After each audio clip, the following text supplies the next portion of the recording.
if you're talking in terms of a utility, it is also the ability to reduce the likelihood or the severity or the speed of the risk, and then return to a business as usual kind of a scenario in providing a reliable electricity supply to the consumer. That's great. Abhilash, anything you'd like to add in terms of your take on this topic? Well, thanks, Arun. Thanks for inviting. I'll just compliment my previous speaker. Indeed, it's the ability to resist, absorb, but also to accommodate, adapt, and transform. Because I think transformation is key in this entire process. Hazards are not constant, neither is risk is constant. And if we don't allow the system to transform, it would be a big question mark on the resilience of the asset itself. Great. Ashutosh, your perspectives on the definition of resilience? Thanks, Arun, and thanks to the panelists who already have defined the resilience. I would add my few cents on this. Typically, in terms of our understanding, because I'm talking in perspective from the AI and machine learning, that's where we come from. And when we talk about the resilience in the utilities in this perspective, we always will be talking about the ability of the utilities to adopt to the changing climate. And now the global warming has inflicted so many more frequency of frequent weather conditions that have been faced all across the globe. So utilities which can adapt to the changing conditions, but not only limited to the weather, but also to the other reasons that many of the utilities across the globe are aged. So how we can recover them rapidly in case or in terms of a loss or a shutdown of the grid system. So it includes be able to withstand and recover in a very short period of time, not only just the weather, but also the economical or the cyber attack, etc. So at the end of the day, which is a very utility being a highly regulated industry, should be able to give the customers, the end users, a reliable yet more cheaper and a uninterrupted power supply. So that's where I would place the definition of resilience, that it should be able to suffice these major criteria of being uninterrupted, reliable, and yet cheaper electricity to the end consumers. So all the efforts that would go into this would be considered as a building blocks for the resilience of the utilities. Great. Abdul Aziz, your take on the definition? Yeah, I think my colleagues have defined resilience very well. The only thing I would add as a utility is the customer side of it. So I would say it's the ability to maintain an acceptable level of customer service under extreme but rare events and circumstances. Yeah, thank you, panelists. And actually, Abdul Aziz, you bring up a really good point. I'll just add that in my experience, especially working with the clients in the US, most recently, the whole concept of tail risks, just exactly what you talked about, very, very low frequency, but extremely high consequence types of events. Think about wildfires, think about, high, very, very powerful storms. That's been the key topic. But what's interesting, if I was to just kind of summarize what I'm hearing, is this: that from a definition perspective, Apurva, you talked about the concept of bouncing back, restoring. I think I totally agree with that. Abhilash, your idea of the whole transformation, which I think is key for resilience, is that what do you do to change business to adopt to the new normal? Ashutosh, your concept of the uninterrupted power supply, especially in the face of climate change, and then Abdul Aziz, the idea of, again, making sure that the customer doesn't really experience any loss in service quality. I think that's very, very pertinent. So appreciate you all sharing those perspectives. Purva, from wearing the USAID hat, I know that USAID has been advising several utilities in managing their risks, especially those emanating from disastrous event. Why has this become so important in the current time? So what is it that's really precipitating these types of risk events? So Arun, if you look at any disaster or any of these potential threats which kind of disrupts operations, especially the power supply, a reliable power supply, I mean, it is no brainer that at the end of the day, power is the backbone of any essential operation, whether it is health, whether it is transportation, food, whatever. And any disruption in a regular power supply is going to cause it will have a massive impact on any of the usual essential operations which are necessary even at a time of crisis. And since utilities are at the heart of keeping, they are the heart of supplying power to the consumer, they are also then responsible for keeping all the essential operations on even in adverse conditions. And if you look at today's scenario, utilities not only I kind of face different types of threats which can cause serious power interruptions and a chronic undersupply. It could be a natural disaster in the form of cyclones or earthquakes. It could be human-induced threats like cyber attacks or even workforce issues. It could be technological threats. It could be a health emergency, what we are facing for the last 2 years in the form of COVID-19. And therefore, the utilities have to kind of not only anticipate such threats, but even prepare for, respond to, adapt to, and then, bounce back, as I said, to business as usual. And that's what we call resilience. So that's why it's very important that utilities have to be resilient in order to, mitigate these kind of threats and the risk, which are going to be very disruptive, which can actually cause a lot of impact, which can derail completely the operation conditions of any industry. It could make even the existing business models obsolete. It could completely derail growth, which you've seen in the recent times, or even have a kind of a potential threat to any organization in the long run.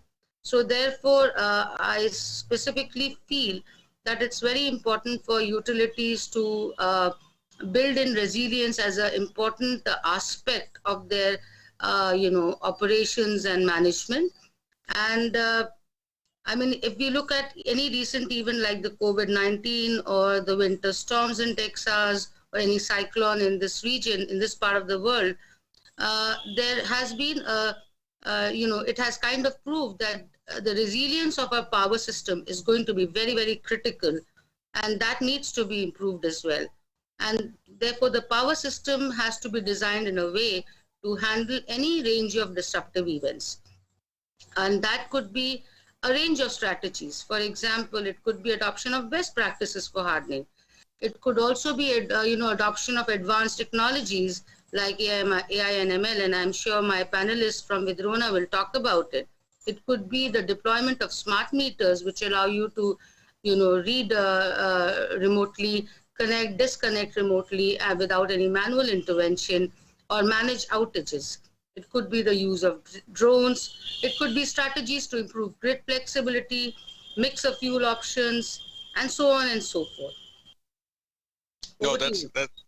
That's great, Apurva. Very, very comprehensive response in terms of how you're thinking about resiliency. But just one of the things that you mentioned, and probably a good segue to you, Abhilash, is you talked about how when companies design these types of systems, the attributes that they have to keep in mind. Abhilash, would love to hear your thoughts in terms of what would be the key attributes of a resilient infrastructure from a process perspective, from a systems perspective, or perhaps even from a people perspective. What is it that typically in your role, in your capacity, you've seen around almost leading examples, leading practices of how companies have designed this? Thanks, Arun. Thanks for that question. But this is a very, very This is a vast question, if I may put. It could take days to answer the attributes of resilience, and we could also never agree to it, because what resilience is for one could be different for another.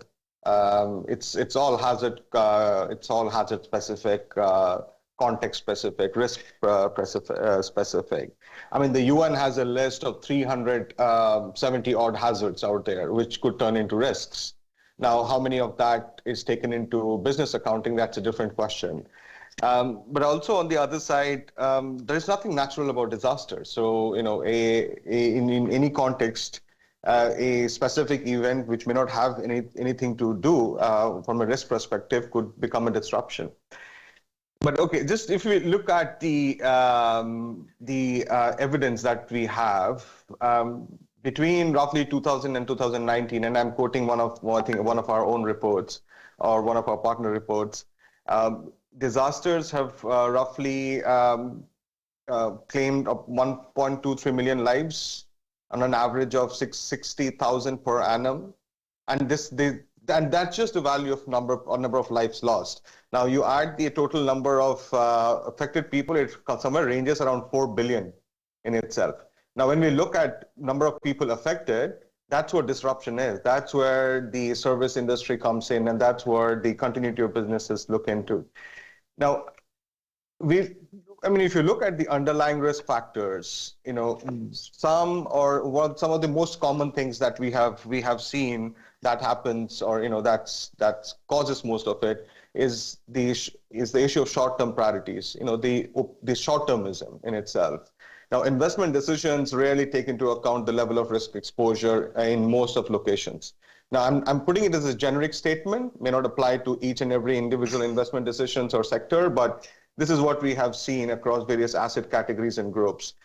And opportunities for short-term profits continuously outweigh concerns about sustainability.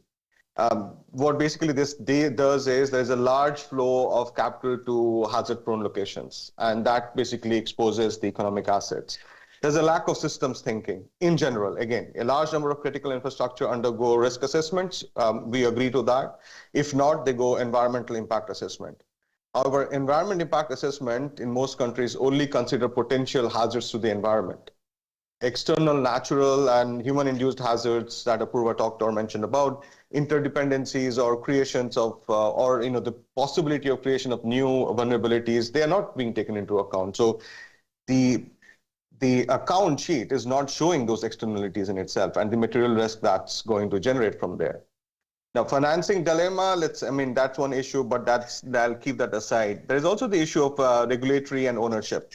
Policies, laws, acts, and rules that govern infrastructure, or the utility sector or the critical infrastructure in this case, are being formulated by different authorities as national level, then at regional level and local level. There is a completely layered process in that.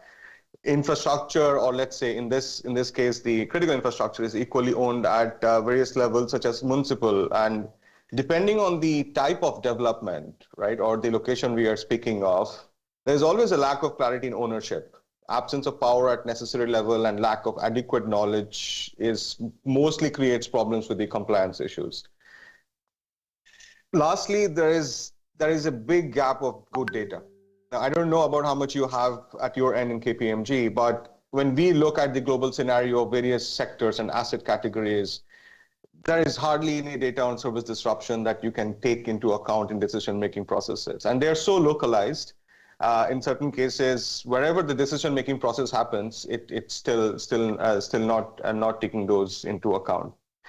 Your question was more about what are the attributes of resilience, right? And this is something that we have been, looking into all these issues, we have been tackling this for the last few years, because also when we work with member states and with the industry, we also start with this question: how do you actually address resilience in your infrastructure or in your sector category or asset category? Surprisingly, what we have come across is there is no globally agreed principles of infrastructure. So that's something that we have been tackling to address, and we have come to a conclusion of 6 principles, and this most likely is going to become an ISO very soon. I'm just jumping the carriage here. But these 6 principles are here as it is for your knowledge. Principle 1 that we are looking for is focuses on shared the need to share information and expertise for coordinated benefits. Principle 2 has to be protect by design. And the intent here has to be to design infrastructure that is not just prepared for known hazards of the past, but hazards that may be occurring in the future. So what used to be rare in the past could be usual in the coming years to come. Principle 3 has to be adaptively transforming. And that's the ability to adapt and transform to changing needs. I mean, you can put it in the transition category, but that has to be prerequisite. The 4th principle, according to us, has to be continuously learning and evolving. Now here it's necessary to develop understanding and insight into infrastructure resilience. Principle 5 needs to be on environmentally compatible. And the goal is here to work in a positively compatible way with the natural environment, the nature-based solutions, taking those into account. And principle 6, which is very close to our heart, is socially engaged. Infrastructure has to develop active engagement, or the assets have to be in involvement with the participation with the people. That's the consumer, the end user, but also the operator in itself. So that's a bit of from our end. Happy to continue this discussion. Thanks. Now, Abhilash, when you started your monologue, you talked about this could go on for days, and just with the 6 principles, I totally agree with that. I mean, each one you could actually build a conference around it, but really appreciate you sharing those 6 principles. I mean, I think Anish, one of the key things about the 6 principles, and this is very enlightening to hear, especially Abhilash, your take that potentially these could be considered into as an ISO principle is good to know, and I wholeheartedly agree with all of that. There's just so much you've shared. I mean, beyond the principles, you talked about the value of data, talked about the concept of regional national planning versus the whole localized understanding of the situation. And then the consequence value, I found it pretty fascinating that, with some of the figures that you were mentioning, 60,000 fatalities and 4 billion worth of losses. I'm assuming, Abhilash, that you're talking these statistics represent the global estimates versus a particular region? Indeed, and these are 4 billion people affected. If you just take the financial value, it could run into trillions. I got it. And also the financial values are limited to insured values. We don't know the uninsured losses even. Got it. Pretty significant. Great. Ashutosh, on the back of that, I guess very, very keen to get your take on what's your view on utilities and their ability to really know their assets, to understand, what they have in the field and what the potential impact could be. I mean, is there technology or is there process that they could be considering to enable improvement in their asset knowledge? True, and thank you so much. The question is quite relevant, and it quite logically ties in with my other panelists. And it does definitely make a lot of sense for the utilities to know their assets, first of all, and then be able to take the right business decisions. And this is where it becomes a critical thing. But before I go to deep dive in the topic, I would go back a little one step behind to understand really what is the bigger challenge that most utilities are facing. Because now, providing electricity, as Apurva already mentioned, and also Abhilash mentioned, that these are the critical infrastructure for an economy, for any world country, if you want to put that. Now, electricity plays a very vital role. Now, utility business, they have to run with the potential clear understanding that they are profitable as well, while addressing the main point and challenge is to provide the end users with a reliable and uninterrupted yet cheaper electricity. Now, doing those so that all the utilities are highly regulated across the world. Now, when we try to understand why we need to know and understand more about the asset, because it will involve a couple of things. Not only is to understand the physical assets, but also the other areas where the grid passes through. which typically we call as ROW, as a right of way or right of path, as in the Western world. So this together, when we put together, this becomes a very complex network. Now, utilities have been facing a major challenge that the climate change has fueled ever increasing fault rates, along with the fact that most electrical infrastructures across the world are aged or old. Now, government and the other UN visions that has set that, to focus more about the clean energy means that there is an ever-increasing load on the green energy generation, but also very importantly is to ensure the connectivity between the power generation and to the end consumer. So the evacuation of the electricity generated in a more reliable yet affordable way, that is what is very key thing. Now, to make this entire thing happen, the utilities always have been focusing to keep the system up and running. And for that, they need to know very well in-depth understanding that what their assets health is, because eventually the important thing is that how they can increase the return on investment on the assets, and that's typically by increasing the asset's life. And that is only possible if the utilities are able to foresee, predict the future faults that are going to happen and how that is to be fixed. Because when we fix a fault at the early stage, it would mean that it would cost less money for the utilities to fix it, and that can be relayed back to the end consumers. While another important thing is that when a small fault is left unattended, eventuality, if we leave it to failure, it would mean a catastrophic loss or damage of the asset.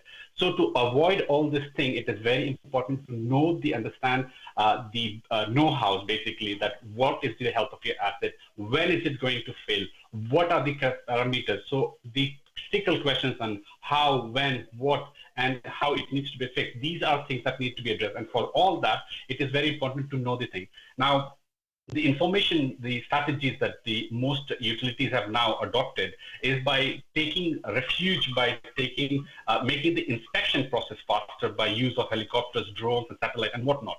But that has introduced an even bigger challenge because these have introduced many more data. Now, Abhilash also mentioned about the reliability or the quality of the data and so on.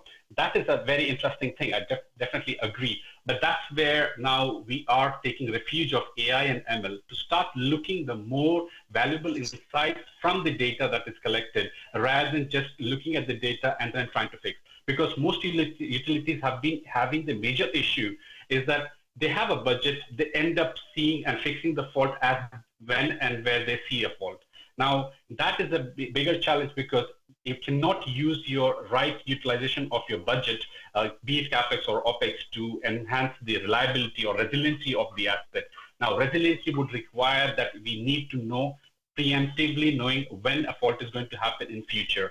And to do so, very important thing, which my other panelist who is from Kahramaa who would definitely agree with me, that important thing to know about where the fault is going to happen and how it needs to be fixed. It requires inspection and the maintenance. Now, these two loops are very open thing, and typical cycle takes 167 days. Now, that cycle, now using AI and ML, that is the key goal as the AI part, as even we at Vidrona are been focusing that, reducing that, make it as an under 20 days operation, and that makes it faster. Now, making it faster is not just restricted to that part, because resiliency would come that we have identified, yes, with a higher accuracy. But if we take an example, a fault, when you show at a human, and let be an example that, there are 4 people, engineers with different levels of experience, and you show them a fault and you ask them that, okay, we want to have a resilient network grid. How do we actually get this up and running? So first thing will be like, we need to fix the critical fault. So it's important to, first of all, isolate the faults, then categorize them based on their criticality or the severity, I would say, and then take a remedial action as per the required optimized budget, so that it is well planned and to ensure that the resiliency is approached. Now, when this entire circle comes up, it makes it very clear that AI and ML have been putting quite a significant impact onto the utilities and making the system faster by 7 times, saving the overall understanding, the knowledge, because human knowledge is restricted as per a person who starts at 18 and retires at,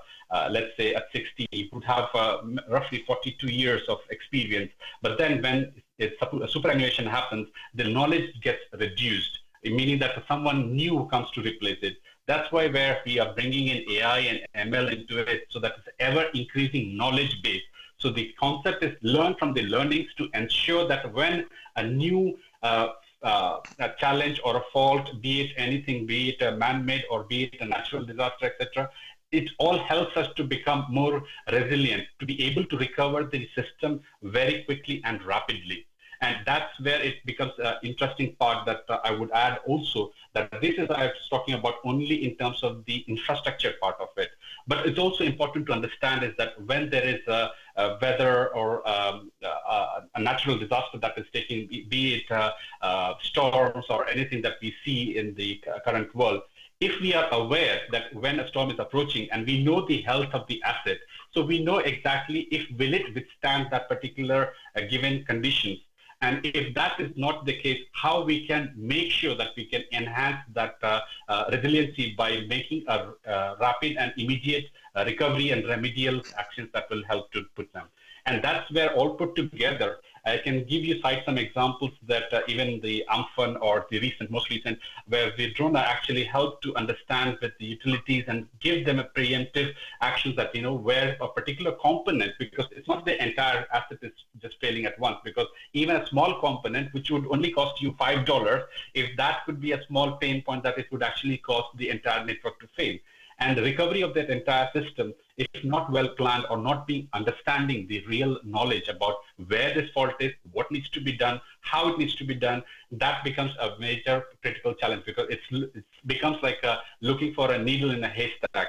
So that is where we are eliminating by gathering the knowledge and the information, be it as a geolocation. The data could be, somebody might say that, okay, if it's a challenge for one particular country, cannot be replicated to the other country. But no, not really, because that's the AI and machine learning that would help to tackle these kind of scenarios, because at the end of the day, the similar type of geolocation, geographic conditions which are available in one geolocation can then be replicated with the same knowledge into preempting before even anything goes to a failure. And that's where we typically put forward that the point that you asked about, like, how it is important, or what are the utilities, like, to make a resilient utility, they should know about their assets' health and also the type of risk, because now vegetation is another impact of things, because now not only if you are looking at a storm, it is going to impact by the wind, but it could also be the vegetation, the trees, etc., which lie beside the lines. They can actually then get uprooted and can fall onto the system. So preempting and planning in advance. So that does not mean that we need to just go and chop the whole tree. We need to do is that, again, with the use of AI and machine learning at Vidrona, what we do is that we predict, okay, what is the part of the canopy that can actually do. So we go for only trimming that particular segment of it. So that way we are friendly with the environment. At the same time, we are ensuring the high level of health and safety for the people, and to potentially avoid scenarios of failures like we have seen in the US recently. The regulators have penalized the utility company for the wildfire fire, or be it for the UK recently last week, where because of the storm, there was lots of 10,000 houses which were without electricity, and you can imagine, especially during COVID time, it is quite a significant challenge, because many people, many hospitals are running into the backup support system, etc. So even a minute is quite critical in that aspect of thing. So hence, I would say that it is very important to understand the asset, and not only assets by general, but also the components that would add. So that is where use of AI that at Vidrona, we help the utilities to, first of all, isolate the fault, then segregate them automatically based on the severity on a single lens. So there is no human error involved into the ambiguity of deciding what is the severity level, because it goes through a single lens. So it is able to then take a faster business decision. It helps to then help the utilities to utilize the best utilization of the budget well in advance, up to 6 months. And that's where we can reduce the overall the operations and maintenance OPEX and CAPEX, talking in that aspect, while also adhering to the all the compliance points that are issued by the regulators. But also in the same time, it helps to increase overall the life of the asset by increasing the health and safety issues for their own employees and workers, and also for the end user consumers. And so this is where this all collaborative information helps to put together to mitigate any risk that would be subjected, because once we know about the asset, we know the risks that are there, and we can see how these will be impacting onto the resilience network. And this is where it is very, very essential, not only to just deploy into the strategies of data collection, but it's important to do what to do after the data is collected, because that's the intelligence that we can generate from that collected information to deliver the actionable items, and also to be able to then say what needs to be done, when, where, and how. So thank you for that. I would say that we can give any other questions that will follow up in this. I'm pretty sure where it would be linking in the whole scenario. Thanks, Ashutosh. Like I said at the beginning, I mean, this is a topic that each one of us can talk for until the cows come home. There's just so much to cover. And just in your response, there's so many different, I guess, considerations you have peppered in there. You've got, the whole asset health and the attributes of, just understanding the equipment at the component level. You talked about climate impacts, specific weather events, and then you talked about some of the surroundings, the vegetation, the terrain, and how that potentially can impact the infrastructure. So let me swing over to Abdul Aziz, and Abdul Aziz, let me give you love to get your perspectives, especially as a utility executive, on really two topics. We've heard about all these different technologies which are available, machine learning, AI, but they all cost money. So from you want to get everything, you want to deploy everything, but love to get your take from a prioritization perspective when it comes to investments. How do you think about prioritizing these investments? That's the first question. And then the second question is, really, when you think about it from an employee perspective and skills development perspective, and you wear the resilience hat, what are some of the competencies that at Karama you're looking at the next generation in terms of training that type of workforce? So love to get your take on both of those. Thanks, Arun. I think let me just start by singing my own praises a bit as a utility. Utilities by necessity have been a bit advanced in terms of risk analysis and mitigation and looking at reliability and also resiliency. I mean, if you were to do a search online, you would find, I think it's a NERC white paper about influenza pandemic preparedness and response. And it goes into details of how, control engineers would need to be segregated and quarantines and all these things. And it's from 2007 or 2009. So this has always been the type of business that we do has always been looking at these things and making sure, as they say, to keep the lights on. Now that's a double-edged sword, because at the same time, it's hard to introduce topics of looking at critically at resiliency, or when it's easy for a utility to say, no, our indicators are all excellent, our SAIDI and SAFE, system minutes lost, and all these famous KPIs that utilities have. These are all low, and we have good reliability, and these are really very, low probability events. And there's no reason for us to spend money on something like that. And when it happens, we can deal with it because we are a utility and we are used to dealing with emergencies and critical events. So now there are two challenges here. One is whether there are any metrics for resiliency. And I know that there's a lot of research and development going into doing that. And for sure, there's no one size fits all for all utilities. But I think that there are several utilities, and Kahrama is one of them, that are starting to look at some quantitative based metrics that could aid in analyzing resiliency and making investment decisions. Now, having said that, anyone who has requested a budget ever in his life will tell you that it's not enough to just throw numbers and go for the quantitative, let's say, analysis and expect to get money. Really, you have to tell a story. And so there's the qualitative aspect of that. There's the scenario analysis, and there's the type of reporting that would make the utility leaders understand the necessity to invest money in something that would provide benefit very rarely during their lifetime, let's say, during their tenure as bosses. So I think this amalgam of quantitative and qualitative analysis when it comes to taking investment decisions in resiliency is really necessary, and is something that is, I'd say, still under development in utilities. I'd say, speaking for Kahrama, we are still studying and looking at ways in how to represent these let's say scenarios or stories, I would say, to aid in investment decisions.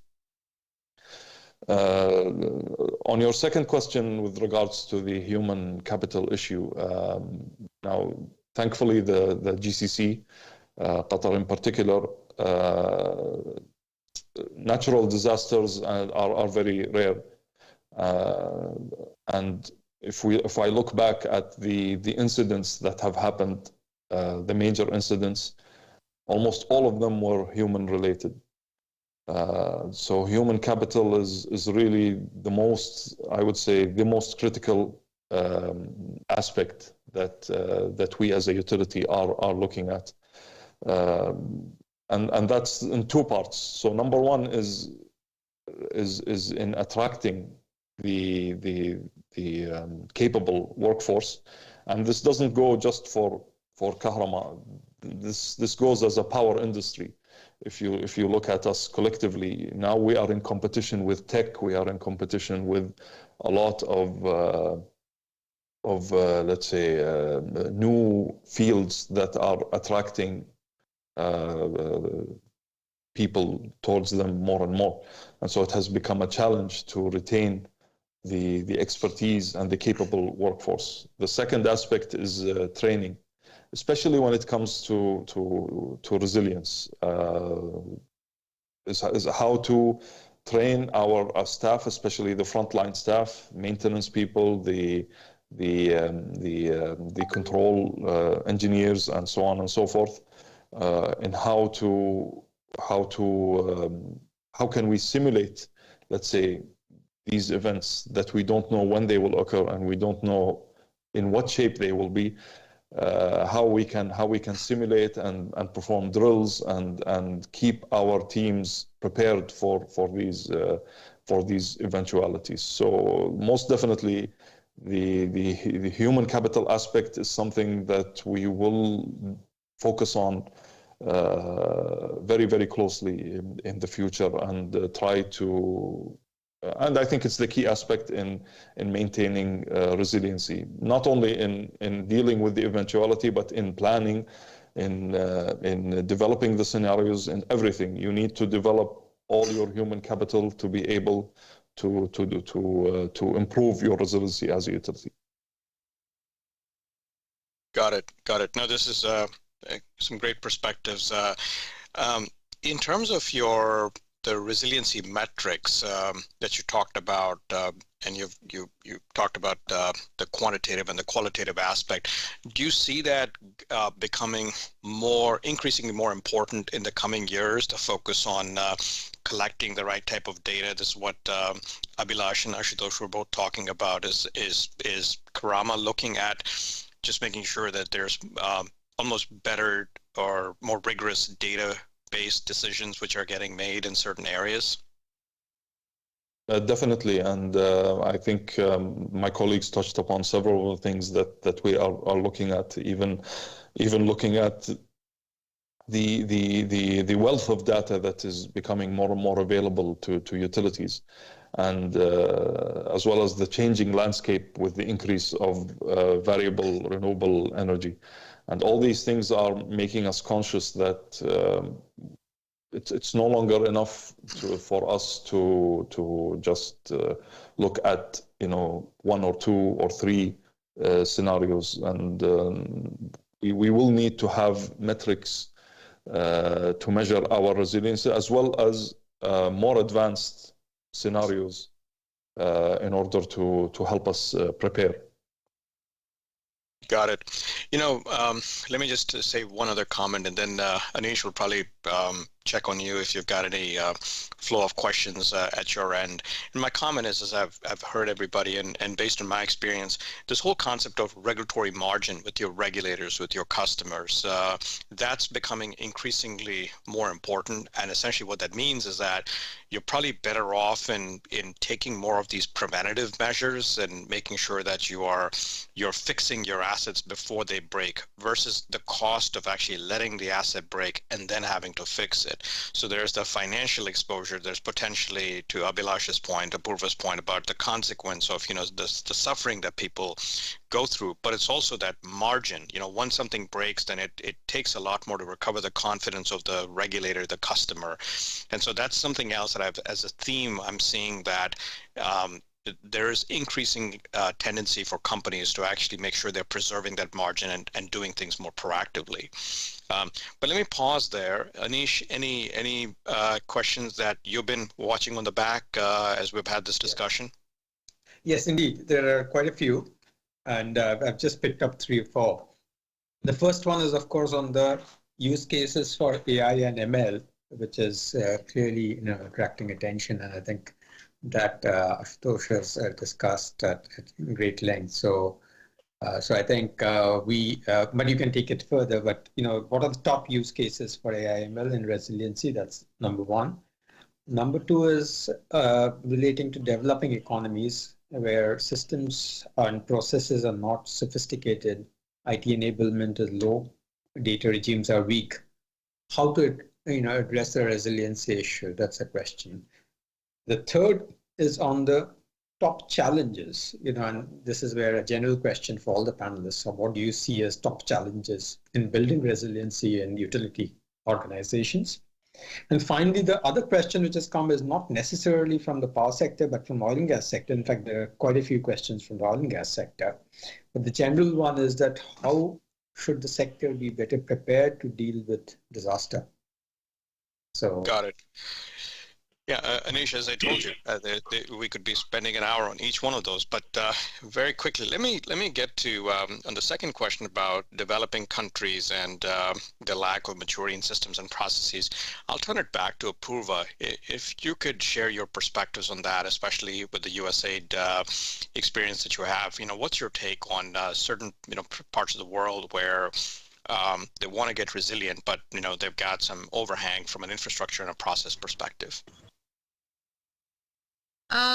So if I just probably, so there are lots of issues, I would say, in the developing world when it comes to, adapting to or, incorporating resiliency as part of their, systems. One, of course, is if we start with, it's the planning issues. So lack of planning, when it is like, and even the lack of understanding of the operational risk at various levels, then what kind of strategies would, so they are not aware of, or they have not really factored in, planning as an important step in their operations. And therefore, perhaps they don't even factor in resource and resilience planning within the power system, which is so important to address any uncertainty and risk, including whether it's a climate risk or any other, disaster which could happen. So that, I think, is one of the critical factors. Second is, of course, the liquidity issues, the financial health of the utilities itself is a big challenge in this part of the world, where just managing their core issues of losses and maintaining a reliable power, affordable power, all these then kind of these are the core issues that the utilities have to grapple with, and therefore they do not have the resources or the manpower or the technical know-how to address resiliency issues, which for them is it does not fall in their first immediate priorities. Then it's also about the infrastructure and the technology aspects. So the adoption of technologies, newer technologies, whether it's even a smart meter or any digital system, which could just enable remote monitoring or any automation of, let's say, a rapid restoration technology that would allow them to transfer load. All those things are some, they are also not really, the uptake is pretty slow, as I said, because of the poor financial health of these utilities. And of course, that also impacts the upgradation of their infrastructure. So these are some of the issues or the challenges that the utilities in the developing part of the world, they kind of, and of course, as having a skilled workforce, which is changing with the times, with the paradigm shift in the power sector, having customer centricity at the heart of utility operations. All these kind of are lagging areas in this part of the world, so to say. I think your second question, Arun, was on what is USAID trying to do to address these challenges, or did I hear that? So basically, we work a lot with the central government, at least I mean, I can say from the perspective of India. We work a lot with the federal government, but also with the state governments to build a very resilient infrastructure for the power sector. For example, for the last couple of years, USAID has been, and I can say that with some confidence, has been behind the entire effort of Government of India to roll out the globally the largest smart meter program in the country, with more than 250 million smart meters to be deployed in the next 3 years. And the entire gamut of activities, right from the national guidelines to the contracts development to investment decision tools for smart meter deployment to customer engagement strategies, is something that USAID has been supporting the Ministry of Power, Government of India here in India. Similarly, USAID has also been supporting, in other South Asian countries particularly, similar efforts are there with the national governments on a lot of issues on providing technical assistance to improve their power sector in infrastructure, whether it is in generation, transmission, or distribution, and as well as consumption. So similarly, for example, we have a ongoing program called Spark, and happy to say that KPMG is the implementing partner for that. We also, very recently, last year, as soon as the COVID kind of hit the world, we came up with a paper which identifies key threats being faced by the electricity distribution utilities in India and their possible impact on utility business and processes. And we also suggested a conceptual framework for building resilience in the distribution utilities. There are a lot of technical interventions and pilots and policy and regulatory work that we support the Government of India, and it is also in, in securing the, India's grid resilience and reliability. And we have conducted pilots for, grid scale battery storage systems, dynamic reactive power compensation technology, flexibilization of thermal plants, among many others. Also, very recently, what we are trying to introduce as a new concept, which is part of, I would say, a smart grid, a smart resilient grid, is the concept of a grid interactive net zero energy buildings or campuses or communities, which we are saying could be the last mile element of a smart resilient grid. And we are not only promoting is as a thought process part of the smart grid definition which Government of India wants to come up with, but also having actual deployment projects on ground where we are supporting actual buildings which would be becoming grid interactive net zero energy buildings. So that's where the building and the appliances within that, the electric vehicle infrastructure, charging infrastructure, all these would serve as a flexible resource for a smarter grid, and resiliency is part of the the entire concept. Apart from that, the one thing that I would also like to highlight is USAID is supporting the Coalition for Disaster Resilient Infrastructure with Government of India.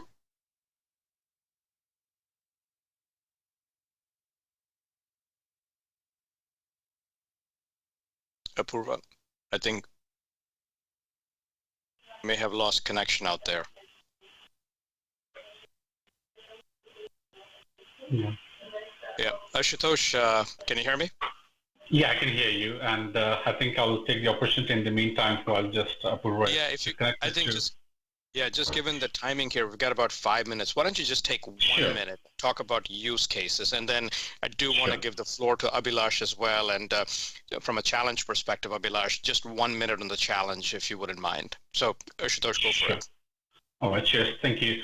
So I think I would say that, so definitely with the AI, the use cases in the utilities, we have seen onto the business decision making on when to repair or replace. This has helped utilities from our experience that up to 50% in their operation and maintenance cost saving that we have happened. Then also to decide upon how to repair. So it is important to make the use case of AI to make it now with Vidrona's proprietary algorithms. We are making it 7 times faster with 99.8% accuracy in isolating the faults and segregating them based on the fault category wise. Now, the third use case would be, so for example, to see beyond what human vision cannot see. So give an example of, let's say, the conductor stranding or the sag or the rusting, etc., which are now questionable to the human eye. So now AI and machine learning are helping to see beyond what human vision cannot. So that helps to bring in, to predict faults up to 6 months in advance. So that is another use case of thing. Fourth, what I would highlight is the same as Abdul Aziz, where he mentioned about in Karama, that to train the human engineers, because it's also important that the lifetime their engineers are working constantly. They will have a superannuation age. So here we are making use of AI to take like a supporting hand to add on to the value about making a right decision about and eliminating the human error, regardless of the engineer's experience, be it 5-year, 10-year, 25-year experience, doesn't matter. The AI will be, without any bias, will be able to segregate the faults and segregate them based on the severity of 5, 4, 3, 2, 1, where 5 being critical major and 1 being the low criticality. So those things are things that I can talk, and but definitely there is a lot more to it. But then I will stop here just because of the constraint of the time, and add one line to the data quality question that was asked. So yes, in terms of the data quality, it does make an impact, but at the same time, what we have done as a technology company by taking some of the technologies and borrowing it from the space tech, etc., is to make sure that it doesn't really matter if the data quality is slightly adverse or poor or occluded. We have our algorithms which are able to recompensate any errors or occlusions or the quality of data which is not there. For example, from the space, what we do at Vidrona is that when you take a Hubble telescope and look at the images of Jupiter or any other far distant planet, the images are never unique or precise, crispy. So we make use of those kind of concepts to make sure that from all the collected data, we can enhance the quality of the data and then to deliver with the AI the actionable items with the predictions. So thank you, and I will let you two go ahead with Abhilash as well with the time. Yeah, just given the last couple of minutes, Abhilash, why don't you bring it home and just conclude with the top challenges that you see from where you sit. Sure. It also depends when you say challenge for whom? Is it the challenge for the operator? Is it the challenge for the regulator? What's the challenge for the ministries governing or putting in those policies? Yeah, I mean, in general, there is a tendency of looking at the asset level, which has to change. We have to look at things from a systems level. We have seen that in the case of Texas. We have seen that in the case of the events earlier in the in Goa and the Arabian Sea in itself. There is also this issue of just looking at if you look at the energy, if we keep on looking at the energy distribution and not look at the source of generation, that's also falling back into the process, right? I mean, there are multiple examples of where we have been involved in both emerging, developing, and developed markets, where we see the tendency that the entire intervention happens post a crisis or when a crisis is approaching, and that's too late. That's far too late in the mechanism, and that needs to be avoided. There are multiple number of resilience matrices. In fact, we are working on something what's called is a resilience rating standard. I'm not trying to address my colleague Abdul Aziz here, but there is an inherent challenge with quantitative resilience modeling, and it's also because resilience is not constant. So there is a need we need to look at both quantity and quality in the process. But glad to hear that question come up. Thanks. No, thank you. Thank you, Abhilash, for your thoughts. And unfortunately, as they say, all good things must come to an end. So I think we're right at the top of the hour, or 5:30 in India. Anish, over to you for any concluding remarks you might have.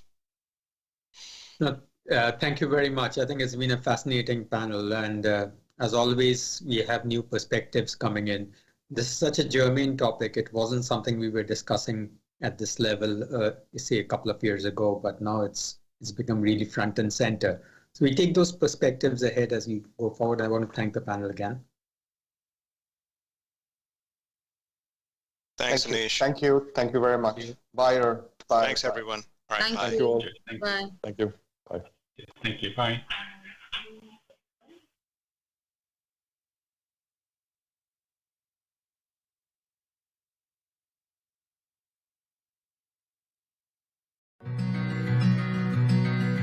The world has changed, and it's not just because of COVID.